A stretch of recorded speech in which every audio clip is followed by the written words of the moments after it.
Hey there, I'm Lee Ullman here with some big news from the National Young Farmers Coalition. We're partnering with Heritage Radio Network on a special season of The Farm Report. It's all about what's happening with the Farm Bill and how it impacts farmers and eaters. I am growing diversified vegetables on land that's been in our family for 150 years. And so with the pandemic, gentrification, property values going up, we had to sell the land and we lost it. Join us as we uncover the untold stories behind this massive piece of legislation that shapes how we grow our food, what we eat, and so much more. The problems we have had, those are things that come from earlier Farm Bill and USDA policy, right? Like Earl Butts, get big or get out. You know, it's my responsibility to know not only what I'm eating, but then like how that all came to be. And realize like, wow, like this piece of legislation, all this money, like it's technically something that I support as a taxpayer. While Congress debates the next Farm Bill, this is not just an invitation to listen. It's a call to action. Be part of the conversation. Subscribe to the Farm Report on Heritage Radio Network, wherever you listen to podcasts. This program is brought to you by Chefs Collaborative, a nonprofit with a mission to inspire, educate, and celebrate chefs and food professionals building a better food system. Change menus, change lives. Learn more at chefscollaborative.org. You're listening to Heritage Radio Network. We're a member-supported food radio network broadcasting over 35 weekly shows live from Bushwick, Brooklyn. Join our hosts as they lead you through the world of craft brewing, behind the scenes of the restaurant industry, inside the battle over school food, and beyond. Find us at heritageradionetwork.org. We talk about food, we talk about music, with musical dudes, finger on the pulse, snacky tunes.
Welcome to Snacky Tunes. I'm one half of your host, Darren Bresnitz, sitting with the awesome Laura Verner in the gorgeous Pasture in Auckland. Welcome to Snacky Tunes. Thanks. So for those, because I think you really need to lay the mission statement out of what Pasture is before we get into the whole interview. For those unfamiliar with Pasture, how would you sum it up in a couple sentences? Oh, it's tough. We wanted to create a restaurant which captured all our favorite parts of dining. So something really small, independent, with a lot of authenticity and integrity behind what we produce. Beautiful. Let's dial it back a little bit. Okay. How did you and your husband, Ed, who's the head chef here, how did you two meet?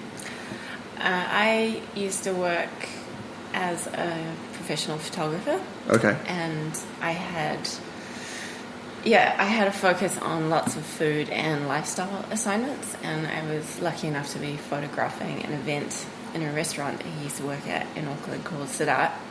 Oh, and legendary. Yeah. And photographed this dinner there, and I was really drawn to this chef who was really kind of like, he was so focused when he was plating, and it was interesting, like, there was just a really great synergy there. So that was 4.5 years ago. Oh wow. And just over that summer our relationship grew, and did you go up to him and be like, I might need your number or your email to send you some of these like test photos? No, it took a few months for us to be able to, like, have a conversation. But did you know from the first time you saw him? I was really drawn to him, but yeah, there were other circumstances involved, so it just took us a bit of time to connect. Yeah. So he was always a chef, but you've had a pretty awesome and varied background, photographer, and then you did community development and things like that. Yeah, I was doing community development first. I studied literature, and that was like my main focus in university, but it led me to study a lot of historical papers, and that took me into social work of all things. So I grew up in South Africa and I studied in Cape Town. Gotcha. And it was social work that really, I decided that was my vocation, but I had this creative bent, and what I really loved about community development is that you engage with people on a really deep way, and you're engaging with, this concept that we're not lone individuals. And it's about strengthening networks, strengthening support systems around individuals and communities. And often the arts or physical activity can be a great platform to do that, because it's non-threatening, encourages people to get involved, and builds really tangible connection. So social work through the arts was the focus of most of my 20s, and then that led into social work through gardening, community gardening. Through gardening? Yeah. How did you get there? There was a community in Wellington, which is where I was living at the time, and it was a community garden set up for migrant women.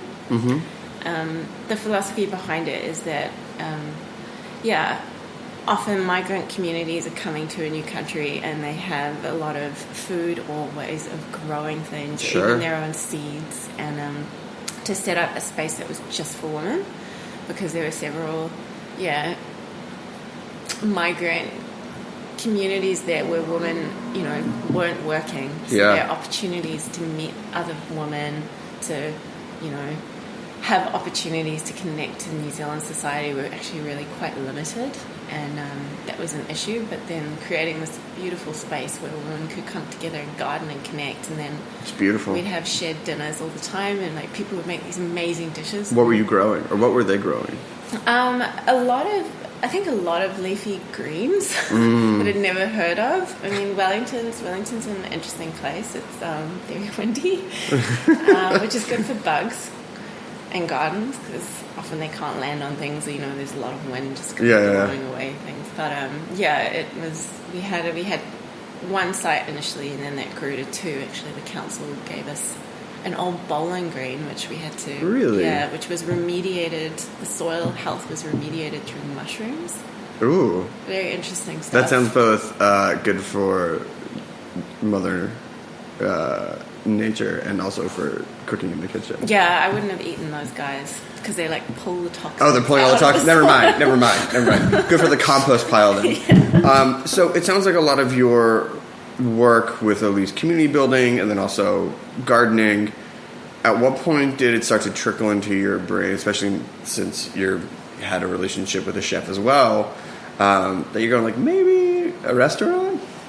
Yeah, I mean, for me, this it's an interesting journey that like led me here. I mean, Ed's the kind of person who, being a chef, is who he is. Mm-hmm. You know, and I have so much respect for people like this because I'm quite different. I'm stimulated by a lot of different things. Sure. I feel like I could do many different things, and I'd probably be just as happy doing many of them as long as it had the values that make me tick. He is through and through a chef. Like, lives food, breathes food. Seeing him at the line last night, I was like, this guy is a chef. Yeah. It's not a passing fancy. No. It's very real for him. And, yeah, me doing my own thing and him doing his thing meant that we never really saw each other. So we sold everything that we had. Was he in Wellington as well? No, this was in Auckland, yeah. Okay. I moved up to Auckland, and that's where we met. And okay, so you were in Wellington doing the community stuff, then you moved to Auckland, and that's where you two met. Yeah, we met up here, and then, yeah, we decided to go traveling together. And for us, it was really make or break. Like, we knew that we were either going to go traveling and really, like, find what we were as a couple. Sure. Or we go traveling and we realized that probably we weren't ever going to be able to find the thing that could make us a unit. Well, seeing how you're married and you have a restaurant together, I don't want to jump the gun, but I think you worked. And what was traveling like? Did you go in thinking, I mean, maybe not a restaurant, but was it a food-driven travel, or was it just sort of like, let's go see the world and whatever brings to us, and maybe we'll open an art gallery or something like that? Oh, no, I mean, it was, I should rephrase this. It was traveling, but it was highly intentional.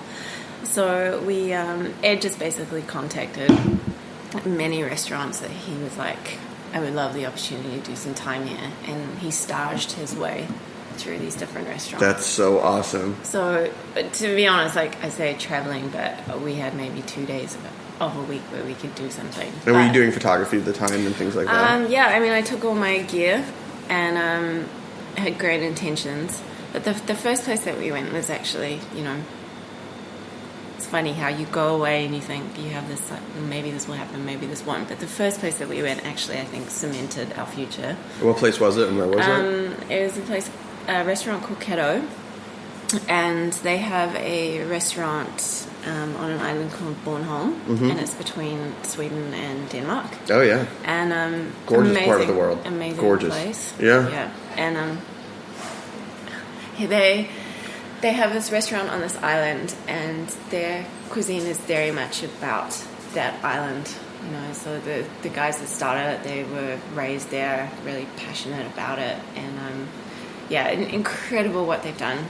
So the staff shuts down the Copenhagen City restaurant, and they all go there for the summer, and it's like a massive season. Wow. And they live in this little farmhouse, and 7 days a week operation, and they all rostered on, and it's like on a beach.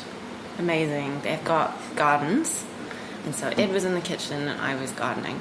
That's awesome. Yeah. I mean, it's funny how life prepares you for what you didn't know was coming. Yeah. How was your green thumb up in the Netherlands? It was great. And I think that's one of the amazing things about this industry, and being able to stage, which I think is a real rite of passage for professional chefs. And it's amazing what just those people that pass through your kitchen can actually give you. Like, for us, we came with this whole world of experience. Like I say, I mean, I'm South African, we're from New Zealand. Sure. So I knew heaps about plants that they didn't know. They knew heaps that I didn't know. And it's just that spirit of inquiry. Like, one day there's this amazing forest that, there's a few different forest reserves on the island, and we just took our bikes into one day and then just picked up this random pine cone that had fallen, and we were just like kind of exploring it and tasting it, and we were like, maybe this could be a thing. And then we took some back to them, and then they started tasting, and now it's like on a dish, but they didn't know about it before. That's so awesome. I mean, that's one of the beautiful things about community, and then a community built around a restaurant such as Pasture, and also the one that you're staging at. It's also time. It's also time to experiment and trust, to sort of figure out, like, okay, we're doing it this way, but other people have other ideas, and because we trust the people and the community we've built, it's not my way or the highway. It's like, it's like we're open to trying stuff. Yeah. And also putting yourself out there, because you can have the confidence as well to be like, try these pine cones. Yeah. So you're staging around, and at what point did you and Ed feel that you two were ready or want to come back and start like exploring your own restaurant? And did you know that Auckland was the place that you were going to do it? No, we didn't. Because Ed's originally from the UK, and his family is still there. I'm originally from South Africa. I have some family in New Zealand, but my mother, brother, my extended family, they're all still on the vineyard that my family has in Cape you have a Town. vineyard? Yeah. So, do you want to shout it out? No, it's called Hodespoir, and it's in Franschhoek, which is a tiny little valley. Most people know Stellenbosch as a wine region, but it's next to that, and it's beautiful. Yeah, it's transitioned to biodynamic. It's really tiny, really gorgeous. My family lives on the farm and produces the wine. So. I'm seeing a pattern of living and loving where you work. Yeah. But is that, and we'll get into it a little bit, but is that sort of where you started getting interested in natural wines and knowing that that's what you wanted to serve here? Yeah, I mean, my family, I'm so privileged that I've grown up and my family's always just been like, amazing wine, amazing food. Yeah. One of the most important lessons that my parents kind of taught me about wine is that there's no need to be like a jerk about it. It's not excuse my language, like a wanky thing. No, it's not. It's just what you like, and just get out there and just taste heaps of things. It's definitely become more democratic as you have these like younger winemakers, and it's sort of become more like record collecting and things like that. And it's definitely been like, no, try our wines. Like, please try and stock our wines. Yeah. So anyway, so you're traveling around the world. You have ties to England. You have ties to South Africa. You're in the Netherlands. What brought you back to Auckland, and what made you want to open up this restaurant? Well, yeah, I mean, after a time in Europe, Ed came to stay on the vineyard with me for 3 months, and we were seriously like going, man, South Africa, it's like, well, I mean, I love South Africa. I'm very passionate about it. And we were like, the produce there is amazing. Absolutely epic.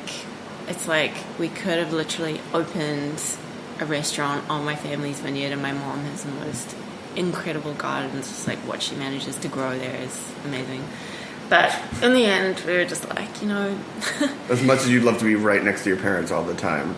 No, that wasn't it. It was just, there, and this is not what I want to talk about, but there are also reasons that I left South Africa. Sure. And I just didn't, Ed and I would love to have a family one day, and I feel like New Zealand is a great country to raise kids in.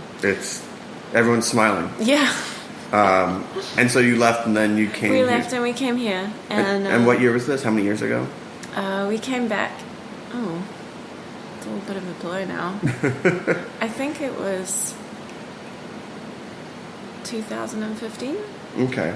Yeah. All right. Well, we're going to take a quick break. Yeah. We're going to talk about coming back to Auckland and then opening up Pasture here on Snacky Tunes, song from our archives on heritageradionetwork.org.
I think I really need you. Preference right now is on the floor. I can't find a trace, something to hold on to. In so many ways, in so many ways, in so many ways, in so many ways, in so many ways, in so many ways, in so many ways, in so many ways, in so many ways, in so many ways, in so many ways, in so many ways, in so many ways, in so many ways, in so many ways, in so many ways.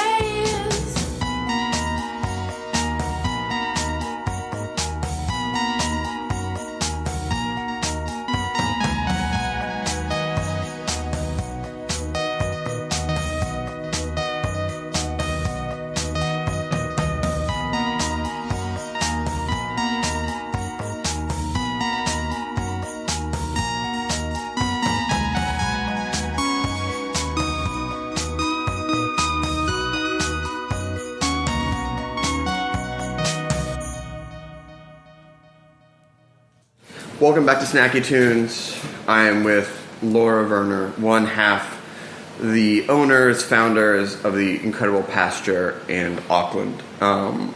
So, 2015, you're coming back to Auckland with the pure intention of opening a restaurant? Yeah, we really started talking about it in earnest when we were in South Africa. And yeah, we came back to New Zealand with a really clear idea of where we wanted to be, and it wasn't in Auckland City. So we're both, I think, at heart country people, love nature, and we were just like, oh man, wouldn't it be amazing to open up something really small in a food growing region of New Zealand where you could really kind of celebrate the provenance of the area. And so we set our hearts and minds to Clevedon. And where is that for those who are not familiar? It's about 45 minutes out of Auckland. Okay. And it is an area which has got a mixed community of residents and a lot of farmland and a lot of growers. They've got one of Auckland's best well-known farmers markets. There's buffalo out there. There's some amazing mozzarella growers. Different, really interesting stuff going on there. And bonus of it is that my father and my stepmom at the time, not at the time, she's still my stepmom. My father and my stepmom were living there at the time. Got it. And had a beautiful property in the bush. So when New Zealanders say bush, they just mean the countryside, the native forest. Yeah. And it's a place that was very close to our hearts, and is actually where we got married. Oh, so it's got some. You used it for something else. Yeah, it was. We just really loved that area, so we came back, and my stepmom is an artist, and she had this little kind of cabin in the forest there, and that's where we stayed. And we were just like, right, we've got to find a site. Yeah. So just searching and searching and searching, and after a lot of time and money and disappointment, what we realized is that there wasn't the infrastructure out there. It's still a community that's on tank water in a lot of ways, and so and it's a tough way to run a restaurant. It's really tough. And also, after doing business planning and sort of thinking about it a lot, it was going to be really hard to get the covers. I mean, we opened a restaurant of 20 seats, and that's feasible in New Zealand's city with the biggest population. Sure. When you know that the population is there. You always look at those places like Favacon or the destination places and go, what were those lean years like when you were building it up? Not now when it's just 6 months out, 8 months out. Yeah. And even being in Auckland doesn't guarantee covers every night. It doesn't. And I mean, if we were going to do something... Which I want to add is a total shame. It's getting there, but Yeah. like, you know, we've only been open for 6 months, so we're thrilled that we've had even like 10 people come to our restaurant.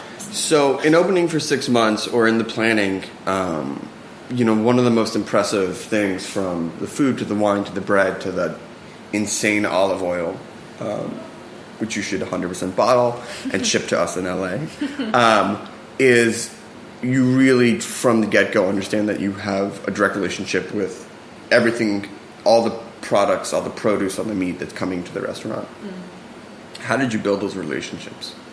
It was just hard graft on Ed's behalf. I mean, he spends, his waking life thinking about this place and the dishes, and he just searches and phones, and probably out of 20 phone calls, he might get one connection.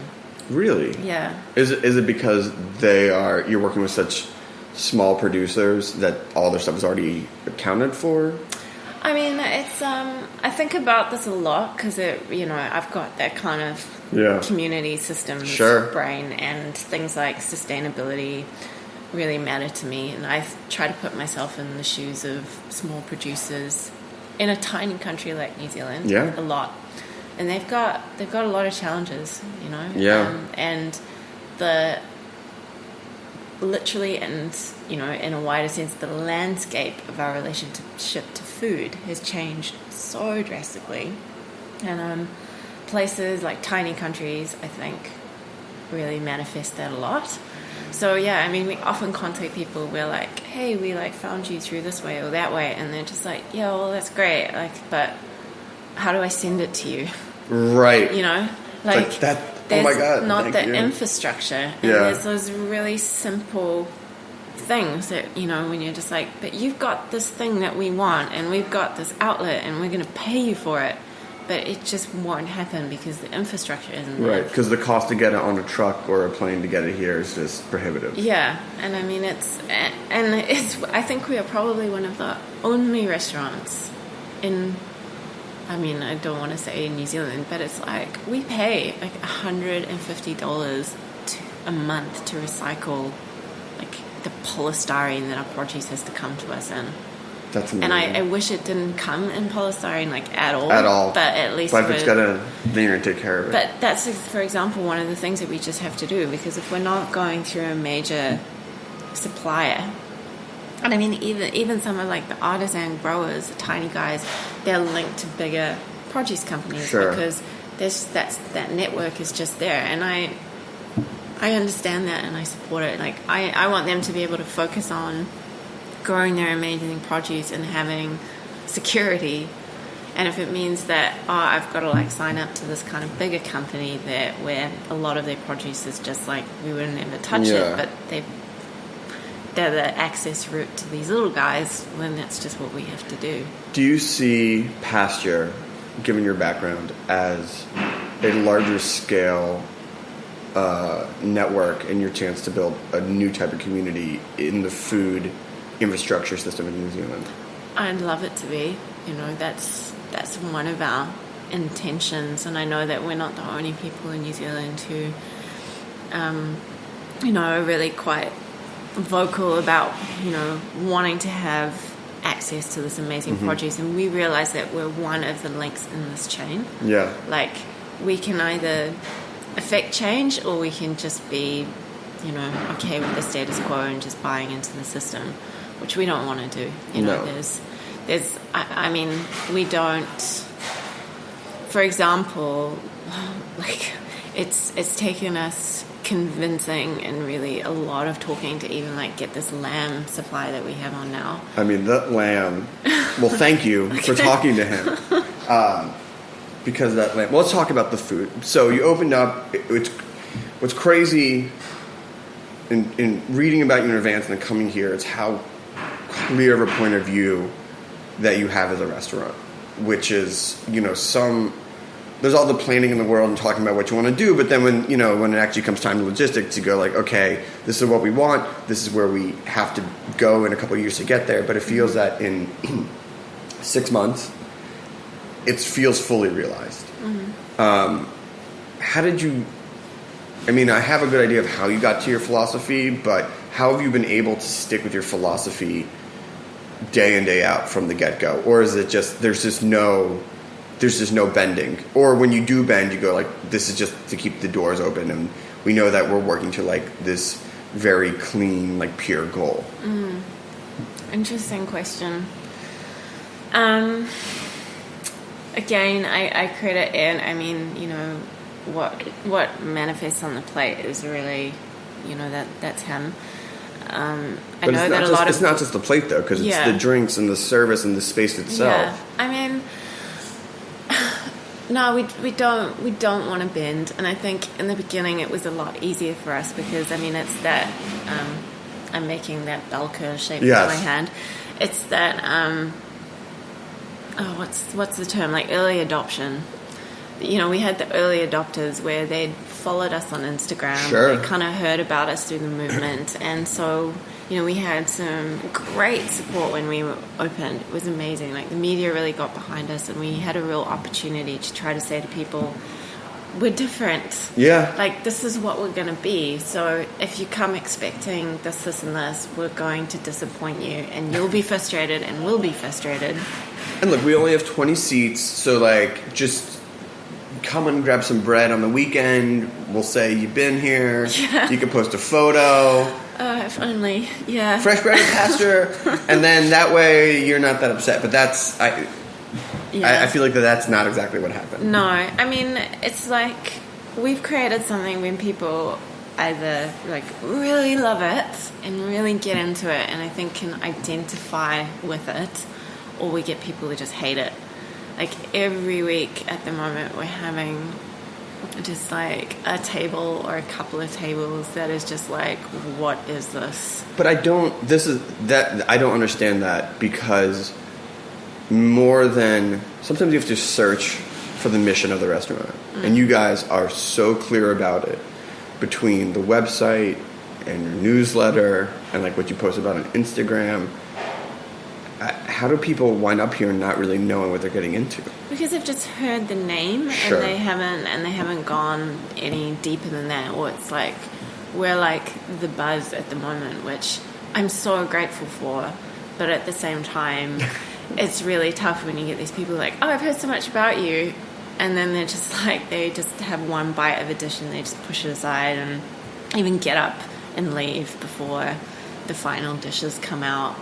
And it's you know, it's one of those things where it's like, I feel like this is just going to be something where we just dig in and just kind of go, I'm like, and I'm genuinely sorry that people don't enjoy it, because this is it's an outpouring of us that of course you're like, oh man, they're not having a good time, and I feel responsible for that because I want to host people and feed people well. Of course. And but if you it's you know, for a small place, especially for a tasting menu, where I feel, at least in the States, you know, tasting menus have really been left to the people who have dug in, as you said. Like there was a craze where it was like everyone's doing a tasting menu, something like this, and now it's like, this is what we stand for, this is what we're in, and we are going to give you an awesome experience, but we expect the same out of you to come in with an open mind. Yeah.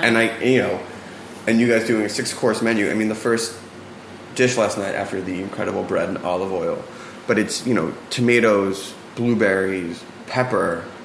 You know, it's like not. And I've never had blueberries and tomatoes before. We just haven't, especially not with pepper. And we leaned into it. We're like, this is amazing. But hearing what you're saying, I can see people going like, what is this? Yeah. And you know, to be honest, you know, like we know those tables before we've even taken them the first snack, because it's like, that's why we go up to the table and we bring you like a towel warmed with essential oils, and we present our menu in a certain way. And I know that you can just tell some tables just close off and they're like, why is she talking to me? I'm like, because you've come into my home in many ways, and I'm trying to A, welcome you, but B, this is a really important moment here between you as a diner and us as a restaurant, as a space, as the staff, where we're going to just let you know a little bit more about us in case you didn't, you know. And we've even printed a manifesto on the front of our menu, which is just like, we cook over fire, we like flavors of fermentation, because it's not for everyone. People complain that our desserts aren't sweet enough. People complain about this and that, and it's just kind of like, well, you know, I'm sorry, but we don't want to give you venison and licorice. We don't want to give you mushroom and chicken. Like, and you're not. And just to be clear, you're not saying that's bad, but you can go to another restaurant to get that. But if you want something that is a very clear point of view and very defined, something different, let's talk about the food, because it is. Sometimes you sit back from a meal and you go like, I just had something special, and I feel like that was last night. And I think what really sealed it for me, I mean, the whole thing was awesome. I don't want to. We could spend a whole hour going course by course, but the lamb and the fact that Ed said last night that you bring in a whole lamb, which is crazy because this place is not that big. I was surprised. I was like, oh, maybe he brings in half a lamb, but the fact that you're bringing a whole lamb is awesome. But there's something that you said when we were talking before this about you don't garnish for pretty looks. Like, you only add for anything. And the lamb that came out was 3 pieces of lamb on the plate, and then a lamb rib tucked in a paper bag, which was, I loved it. And then you poured fermented lamb stock over it. And there was no microgreens, there was nothing. And you know, sometimes when you go to these tasting menus, you go like, oh my god, there is so much on this plate that is completely unnecessary. But I feel like that lamb dish, and especially what you're saying about the lamb purveyor thing, was like, I was like, this is the thesis. Yeah. And it's one meat dish. Yeah. And you're not like, there was no toss away chicken dish. It was like, here we go, we're hanging our hat on the one big meat dish, and it delivered. So how does Ed and you and the kitchen develop these menus, and then how did you guys get the confidence just to be like, this is it? Yeah, well, thank you for saying that. We've been open for 6 months, and we've only served, which again I have to say is so crazy. we've in that time we served pork and we've served lamb. So this year, since we've opened, we reopened on the 18th of January, is the year that we've served lamb. And the reason we've done only pork and lamb is because we've got some really strict criteria about the suppliers that we want to work with. And with the meat, it has to be direct to the farmer. I mean, there's no bending on that. No. There's no signing up for the larger agro guys. No, it's like, and I get that. Yeah, and I like the same with the people that we got the pork through. It's like they actually bring it to pasture. There's none of it's amazing. So, do you want to shout them out?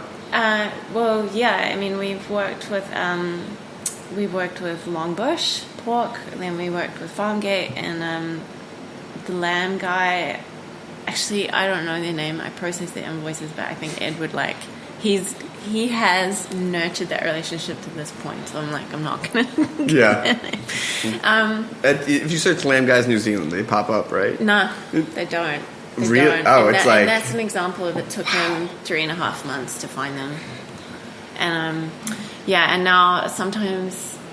It's even like when we have customers in here, like we had a delivery of 14 lamb last week. 14 here 14 whole lamb. 14 whole lamb, because Ed ages them. So how long does he age them for? Ideally he'd be aging them for 3 weeks to a month. That funky rot. Yeah. I mean, that's the secret of all good food. Yeah. You can call it age, you can call it whatever you want, but it is that decomposition that gives it that flavor. Yeah. That's true. So he ages the lamb or all the meat, and then he cooks it over. He cooks it over fire, and so it's the same. The pork and the lamb, they require different cooking techniques. Sure. Like the pork, we'd have to light the fire at 11 in the morning, and every 20 minutes he'd be turning. So intensive. You can get someone who wants a stage just to turn the meat. Yeah. You have one job every 20 minutes. I don't think Ed would actually ever give it up. It's like he loves cooking. Oh meat my god! so much, When he was handling the leg of lamb and playing carving, I was like, no one's getting between the chef and the meat. No. And so where was I going with this? You were asking me about the meat. So yeah, with the pork, I mean, we were serving like many of the same things. It's like it's cooked over the fire, it's on the fire when the guests come here, it's pulled off the fire and it's carved for that table, very, very specific. But the pork, we were actually using garnishes, not many. The same principle which guides our entire menu is it has a purpose of being there or it doesn't. And the pork we were serving was some wild wood sorrel, which I would forage, some fermented berries and pickled spruce.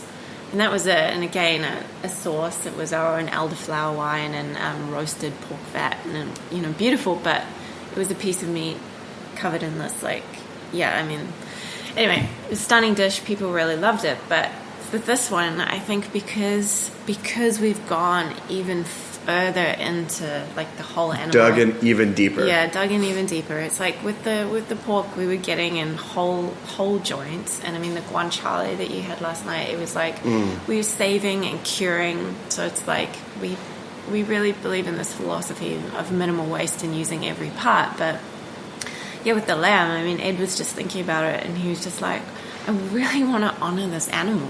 Yeah. And I don't want to confuse this dish. It's like, it is all about the lamb. It is. It's the most lamb dish I've ever had, and it is so, I mean, it's a confident dish because there's no hiding. No. I know we're running a little short on time, but I'd be remiss to not talk about the beverage program. So I know that you do natural wines, and it's fantastic. And I think I read you're the only Auckland restaurant that does all natural. We're the only restaurant in New Zealand. Yeah. Take that, all of New Zealand, North and South Island. So how do you source that wine being the only one? Because if you want to talk about community infrastructure, you're the only one who's serving all natural wines. That has to be a bit of a research game as well. Yeah, absolutely, 100%. And really, yeah, a lot of just building up these relationships, going directly to a lot of vineyards. But we've got one main supplier who's just amazing, and he gets us, we get him. Isn't it awesome? It's a great relationship, and yeah, I mean, it's a benefit. There's so many benefits to being this small. There's so many risks to being this small, but the benefits are, and we said this to a lot of wine people. It's like, if you make something weird, even if it's just like 20 bottles, we want it. Yeah. Because we're that small that we can do something really powerful with it. And I mean, that sparkling we're using last night, the unfiltered one, I was like, this is a weird wine. Yeah. I mean, it was awesome, but I was like, oh, this falls into someone's having fun. And then you gave it a home. Yeah. And in addition to your wine program, you also do a lot of fermenting and making your own type of drinks. What do you make here that's not part of... Because you can have a whole tasting that is non-alcoholic and have it be just as wild and awesome. Yeah, I mean, we call that one the Pasture match. We were initially calling it a juice match, but I felt like people weren't getting it. They were just like, ooh, I don't want to have apple juice and orange juice. It's like, no, it's not that. No, dude, it's not. We're not cracking a bottle of Mott's. Yeah, it's in a way, it's like a second tasting menu, because we make it all here and it's designed specifically for that dish. So I love it when like tables, if they're a couple and they order one of the drinks match and then one of the pasture match, and they're always just like, whoa, this is so interesting, and the wines are so different to the juices, and it's just a real talking point. So yeah, I mean, it includes shrubs, for example, is what's matched to the tomato dish. So the shrub, we made a raspberry vinegar ourselves last year, and it's that, and is one of the components of the drink. And then we ferment things like with kombucha and kefir grains, and then we do infusion and fresh juicing. So yeah, it's really complex. And we try to think about, sorry, my dog is squeaking. It's okay. Dogs are 100% allowed to squeak on this show. We think about it, I try to think about it as a sommelier. You might think, well, what's my pairing? What's the structure of the drink? What's the mouthfeel? We try to recreate a tannin structure by using, tea infusions and things like that. So it's really creative and it's really fun.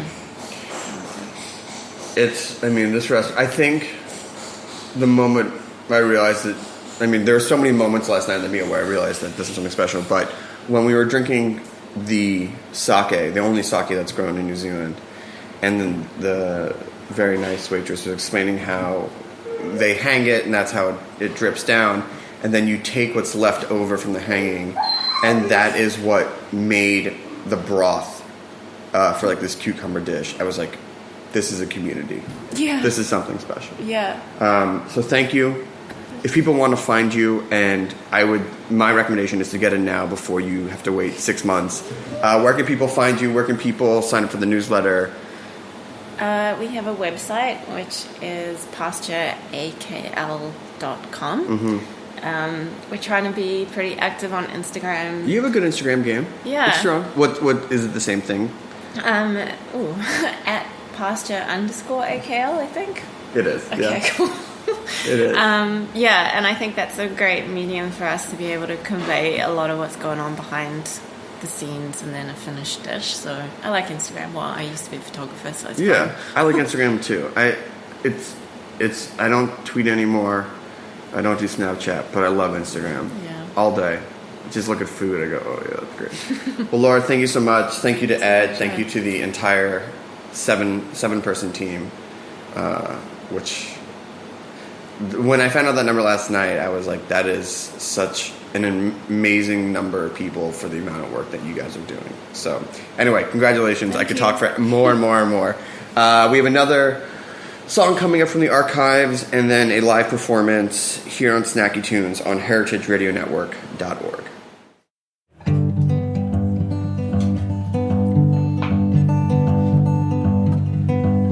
I could have sworn there was a time when we believed that we could measure out our lives just how we wanted it, so we could live just as long as anybody ever did. But I was wrong to lie like that.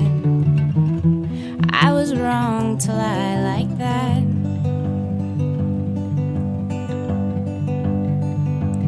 And when the air was so cold that it smelled sweet on your coat, and the concrete got swollen and roared and it swallowed you whole, I said, don't try to argue with it. It will take you home. It's just another road under the one you used to know. But I lied to you. I didn't have a choice but to. I lied to you. And I can't hide forever and remain ashamed of it. I can't cover my hands and tell you not to blame me. That you are a speck in a pile of dust, and everything you love will turn into crumbs. So stop worrying, worrying, worry some love. Stop worrying, worry some love.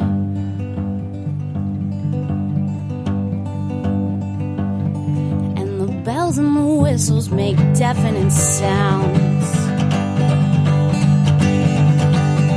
and you can see an ending, it's clear as a bell.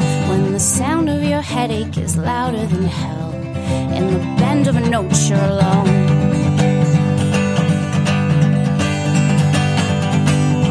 In the bend of a note you're alone, you're alone. So don't waste it all worrisome.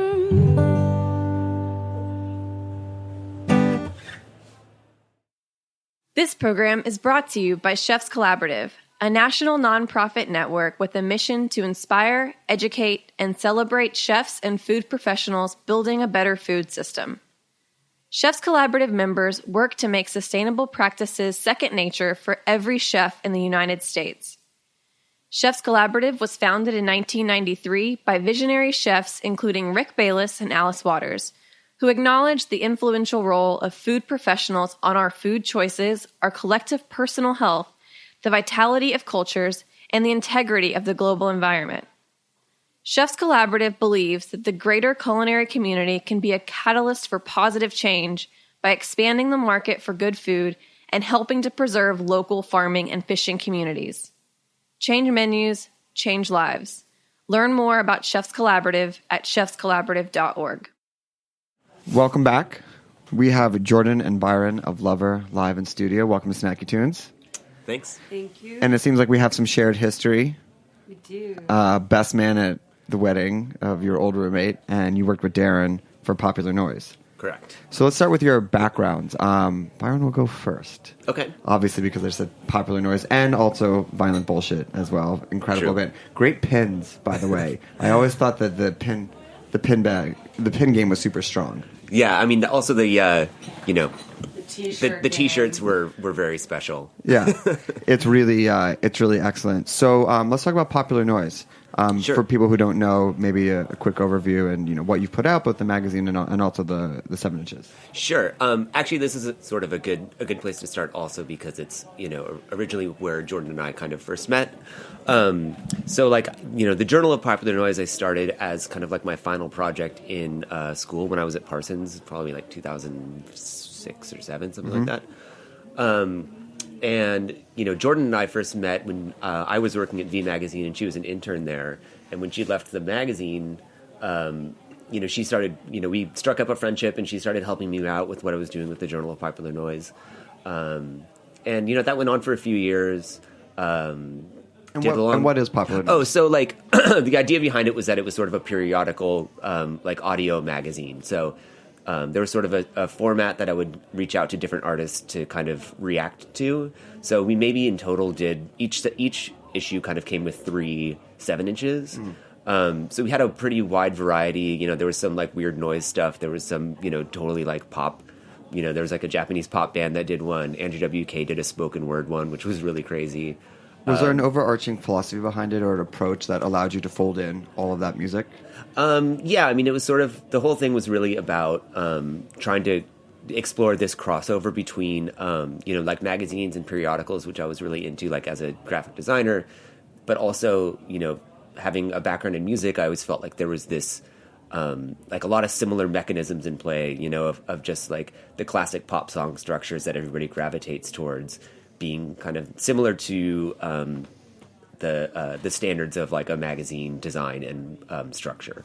And is it archived? Or can it be found? Is it ongoing? New iteration or a more recent iteration. Right. I did more recently Popular Noise magazine, which was a much more traditional format for a magazine, but it was kind of all about art, lifestyle, culture, around the world of music.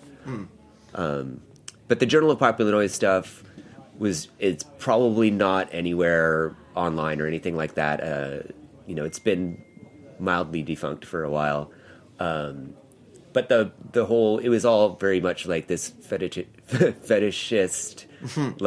letterpress printed, super limited edition, everything's numbered, it's all vinyl. It was kind of obnoxious in completist that way. Type vibes, it must be this way. Right. So starting a new one, all the work that goes into it, and it's Exactly. it's a mountain. And then Jordan, obviously you didn't stay an intern. What I know that you're also a writer, and you've also been in a number of gallery shows. So what is your work outside of the music world, and what is your approach to it as well? I was really trying to be a fine artist until recently, and I realized with this band actually that that's really not something that I want to do. But I direct video, I write, I work in fashion and in advertising, doing commercial production. And I wasn't the studio director for an artist for a number of years. So I've always been involved in creative projects in a number of ways. And my goal now, especially in the band is really wrapped up in this, is to get deeper into directing video.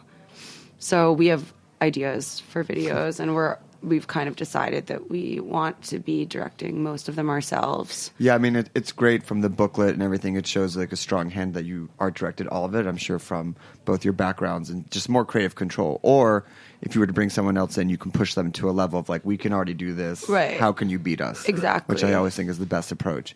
And then how did you go from former intern to bandmates? Well, we've been that really was just the way that we became friends. And I guess because I was really eager to get involved in projects in the arts that were going on outside of school when I was interning when I was in school when I met Byron. And so starting to help him with the journal, I think we became closer friends, and we've just always kept in touch and worked on projects together. Yeah, I think I was always had a very like honest approach to the feedback that I give my friends, especially about their creative work, which can we definitely have that kind to put it nicely. Yeah.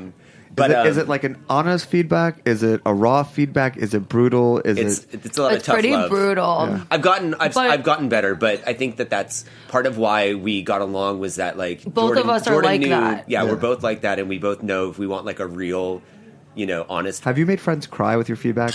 Probably, yeah. Oh man, Jordan, I think you made me cry.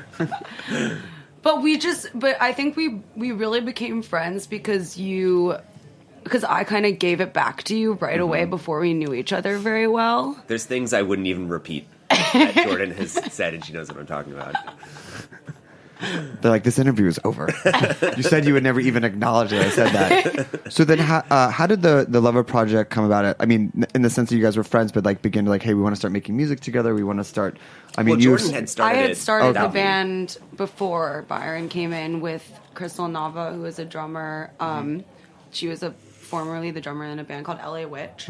And she had moved to New York kind of recently, just before I met her.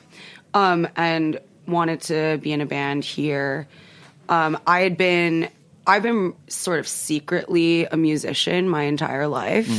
But I've never, this is my first proper band that's mine with my songs. There's a handful of people that I've exposed myself as a singer and songwriter to that have asked me into their projects. But Crystal was sort of willing to be patient with me as somebody new to having a band. And we started the band together with another bass player who couldn't really commit, and then Byron. Bass players, am I right? Tell me about it. Yeah, and then Byron came in and started playing bass. And then last year, Crystal couldn't play with us anymore, so Byron moved to the drum kit. Amazing. Can we hear a song? Yes. What are you going to play for us first? I'm going to play a song called Berlin. Great. That is about the Club Berlin. Oh, the Club Berlin? Yeah. Really? We named the song because I didn't know what to name the song, and we were about to go to Berlin to go do something. This might be a first, and maybe a last. Probably. Well, I mean, I think Lana Del Rey is putting a song out called Tenants of the Trees, which is that like uber hipster bar in LA. So you're in interesting company. All right. Well, it's just funny because the Club Berlin has like nothing to do with this song. And it's spelled with a Y. Is it? Yeah. I didn't know that. Yeah, Berlin with a Y. Oh, well, Yeah. I misspelled it. Okay. All right. Here we go. Lover live on Snacky Tunes.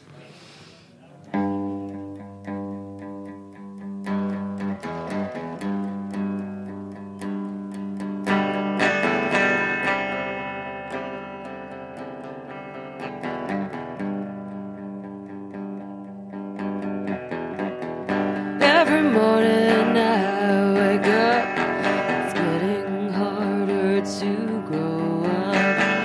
Time and time and time again, I live for love and lose a friend. Invite you in to shake things up. Don't give a damn that it's gonna be rough. And time I spend alone. Sounding better on the better on the floor.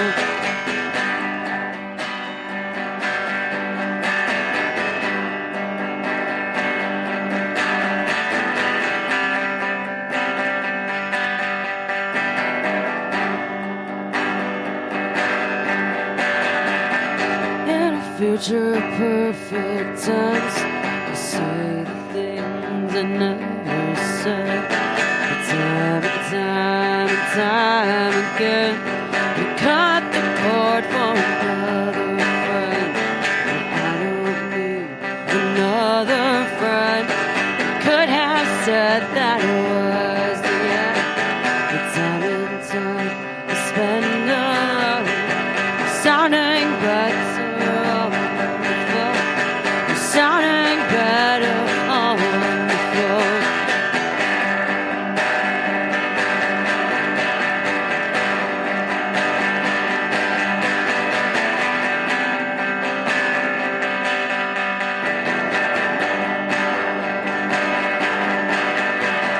Sounding better on the floor. Sounding better on the floor. Sounding better on the floor. Every night's another game. We sing,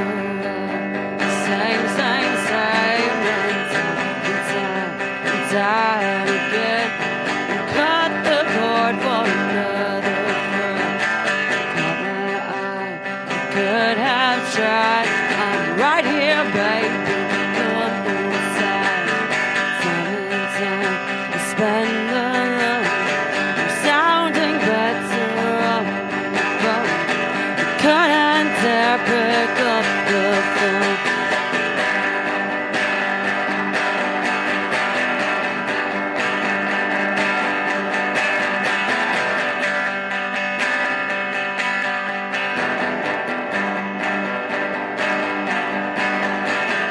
Sounding better on the phone.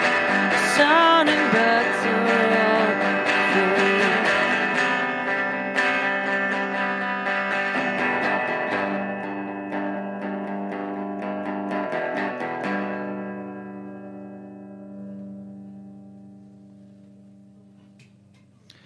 One of the interesting things about the two of you working together now, I think, is much clearer because you have such an honest relationship, is the band philosophy and your approach to the music. It seems so fully formed. We'll get to the pledge in a second because I think that's really incredible and I love it so much. I read it so many times.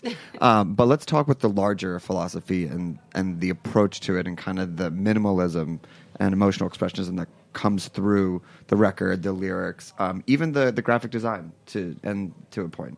Sure. I mean, I guess, like, you know, when we first started doing this, we, you know, really talked a lot about how, you know, because of our backgrounds individually, in all of the other creative aspects, that, like, you know, we wanted to use this band as, you know, a means to not just do music, but, like, as kind of a vehicle to explore these other things, you know, of, like, the design, the just sort of, like, the idea of how we represent ourselves, making videos, you know. Right.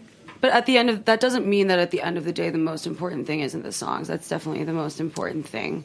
But it's I think that we both see the songs as a jumping off point to create a world that is a larger emotional expression, and that's really what I would say the crux of the project is valuing feeling and valuing emotional expression over instrumental virtuosity. And we both kind of agreed that what can happen and what we have seen happen with bands that sort of think too much about what they're doing is the music can get kind of right, and boring. And while it's like what we're doing, you could say is boring, but I think it's much more interesting to have the challenge of expressing yourself fully with very little. Right. I mean, and in my experience in playing music, you know, like when I was younger, I was, you know, much more into the musical virtuosity and, like, you know, trying really hard to be as complex as possible.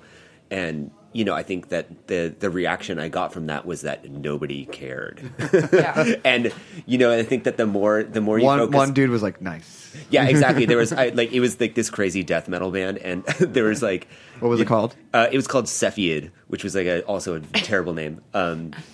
And I remember specifically there was one show I must have been like 22 or 23, and like after we played, this guy who seemed like a million years old to me, he was probably like 35, with like a green goatee, like came up to me. He was like, "Dude, that was fucking awesome." Right. Can I swear? Sorry. That's fine. Okay. And I was like, "There's something wrong here." Right. This like is I'm not doing. This is not what I should be you are doing. not. You are not my end goal here. Exactly. But a lot of the greatest creativity comes from constraint, and I think when everything's an option, you kind of are just almost paralyzed. So putting these rules on you, especially when you're starting a new project where you both have such diverse backgrounds and can pull from anything, it's nice to have those roadblocks to be like, we could do this, and they're not off the table, but for now, we work inside this framework in this world in which we built.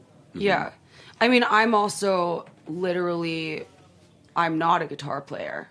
I mean, obviously. Yeah. That was some nice strumming. I mean, yeah, but literally constrained by having no skills. I mean, I feel like the whole punk scene was just built on not being any type of instrument player. Right. And there's another thing that we talk about a lot, which is when you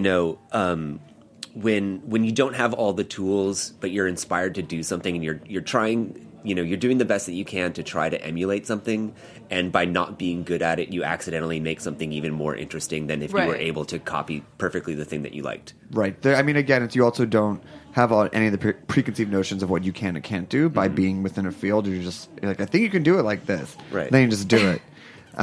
The pledge that you put together. Right. I mean, it's broken into two parts. We can start with the overall philosophy of it first, which is essentially what I took was disengage from the internet and social media and the digital and engage with the people around you. Yeah.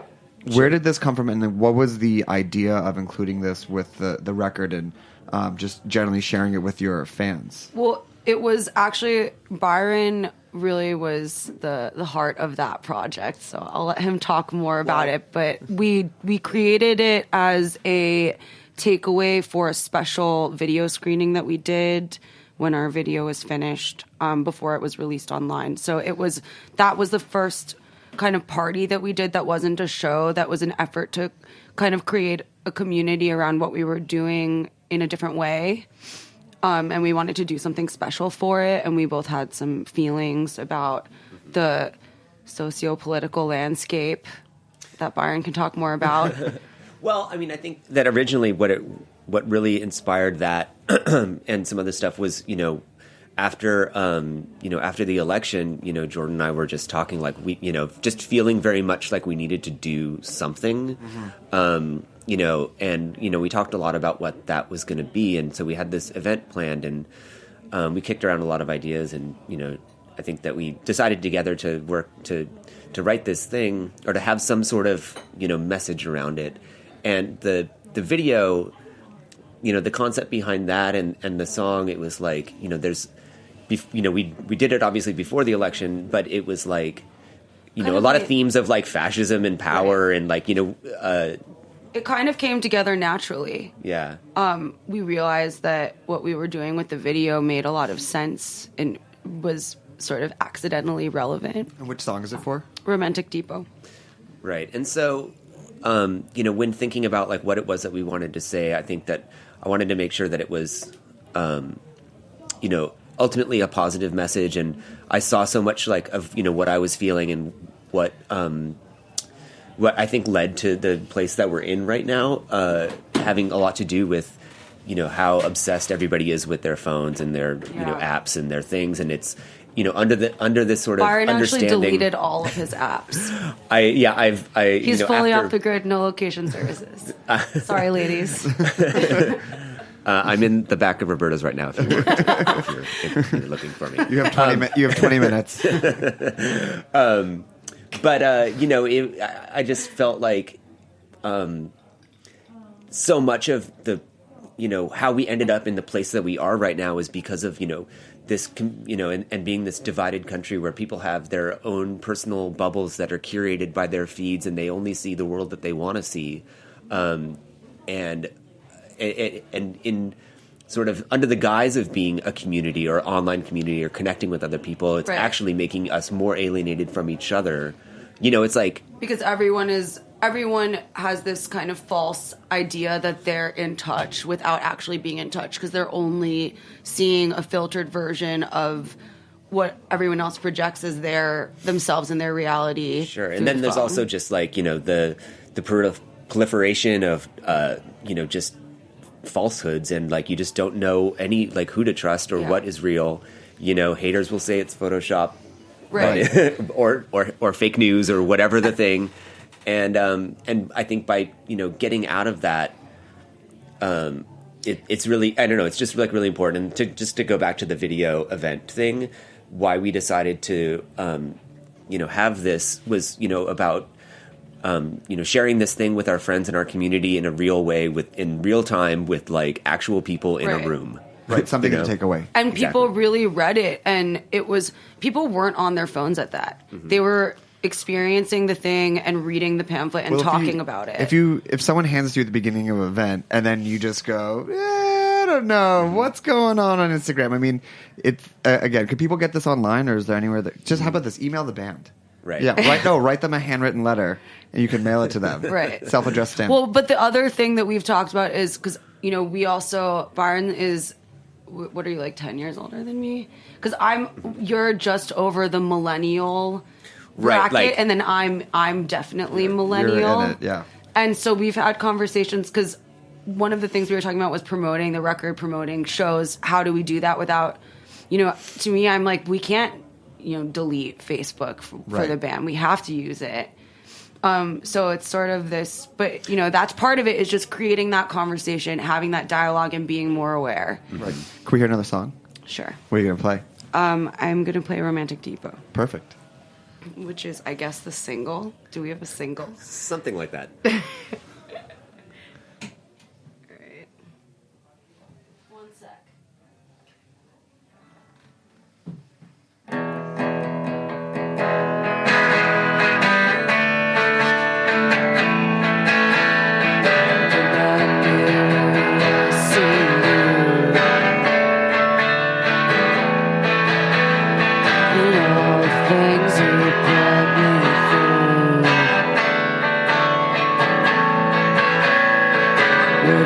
Baby, show your face. The city's waiting for your mistakes. Hit me with your silence, babe. I'm onto your ride.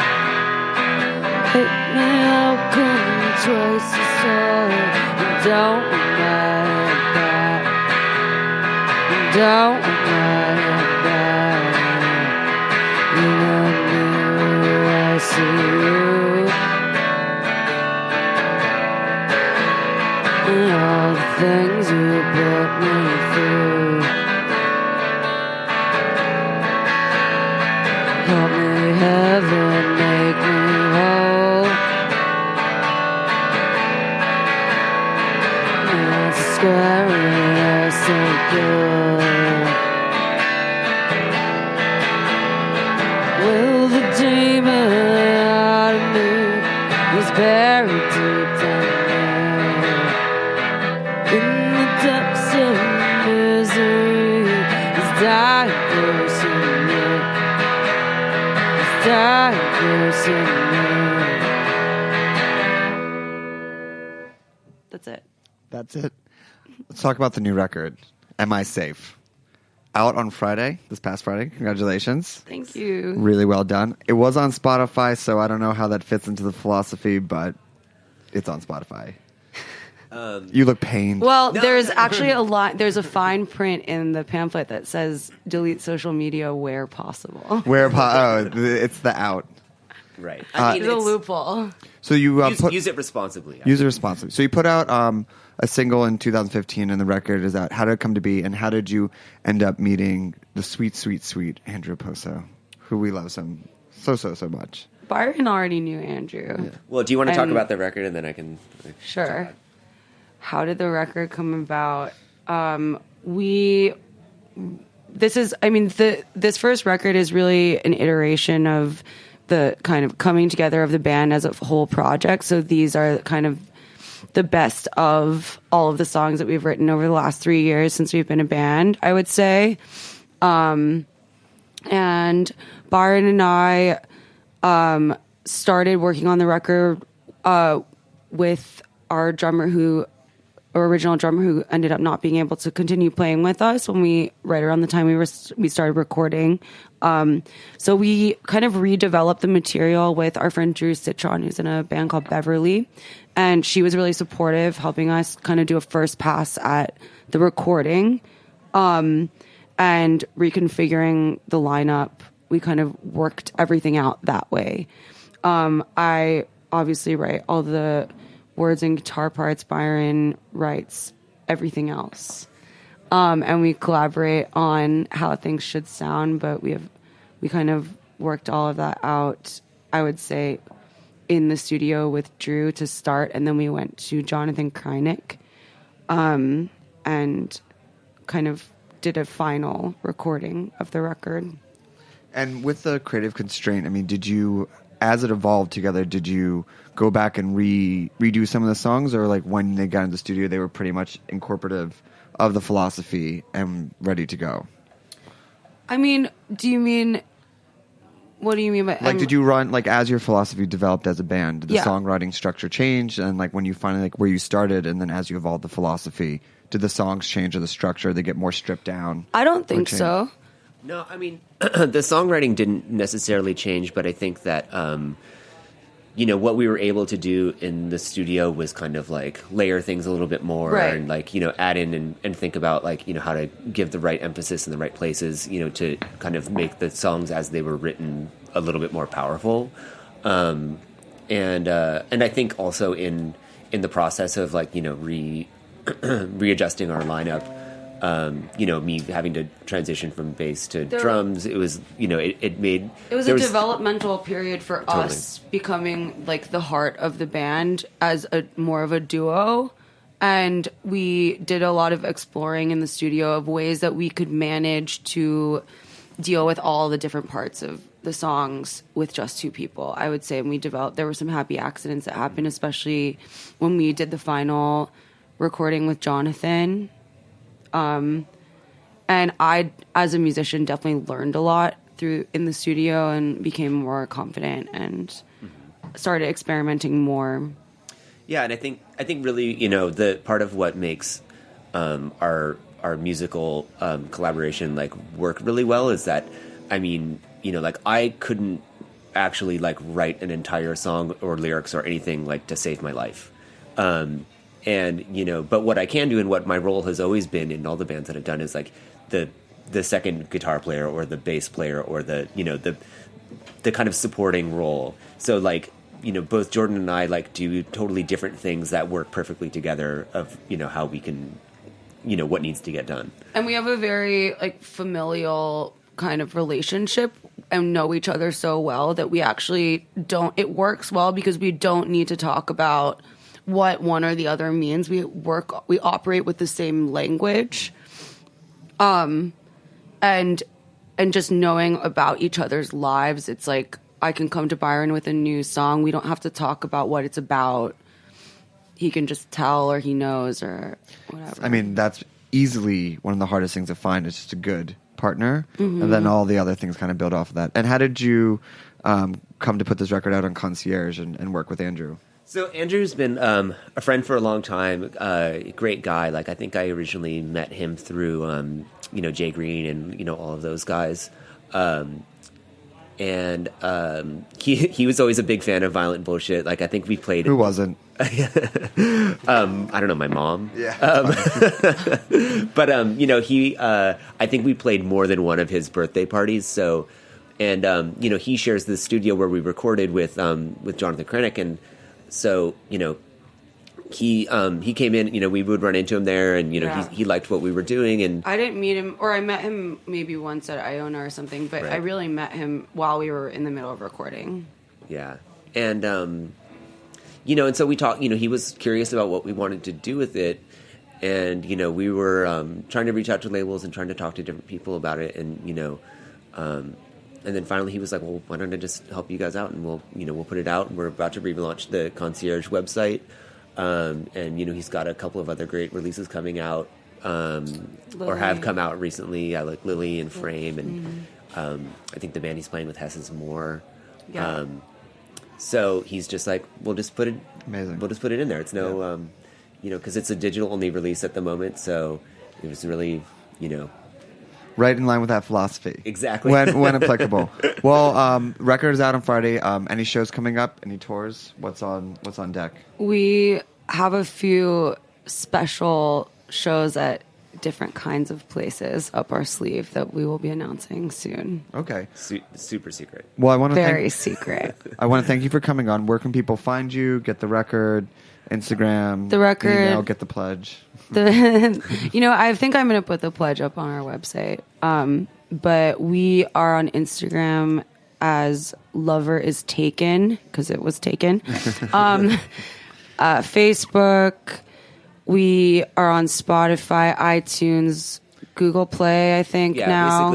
Amazon, all the digital stuff. If you need to find me, I'll be on Collier Street, Eckford and McGinnis most of the time. I have a private Instagram that you can search for if you want. Cool. Well, I want to thank our guest, Pasture from New Zealand. If you are ever down that way, please make sure and go eat there. It's one of the best meals that we've ever had. Thank you for tuning in this week. We'll be back with another episode of Snacky Tunes. What are you going to take us out with? I'm going to play a song that we are working on for the next record. Great. What's it called? Titled yet? Or it's called Make It Last. Great. Well, thanks for joining us, and we'll see you all next week.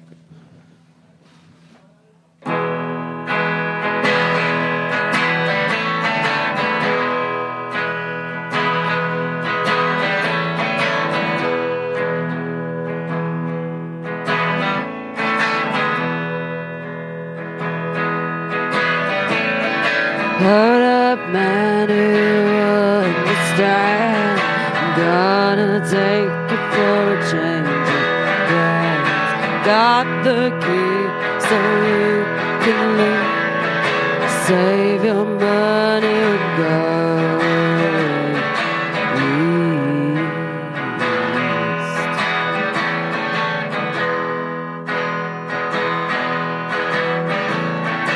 Soak yourself all night in me.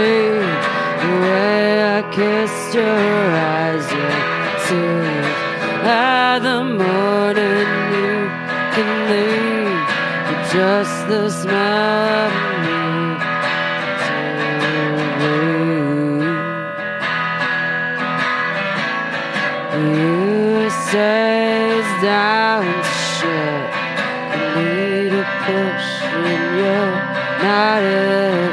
The city's falling, shame on me for thinking it would should be.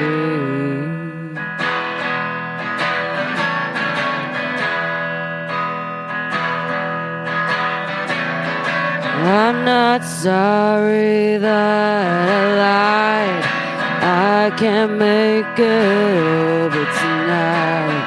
'Cause when you speak, the world turns white, and I can't stand myself.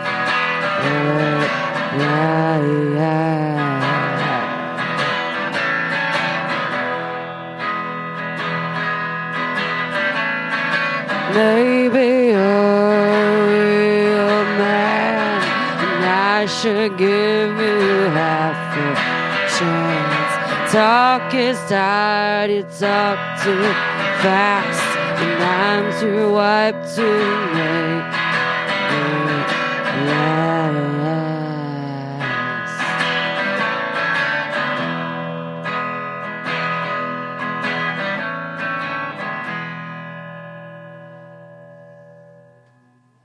We talk about food, we talk about music with musical dudes. Finger on the pulse, snacky tunes.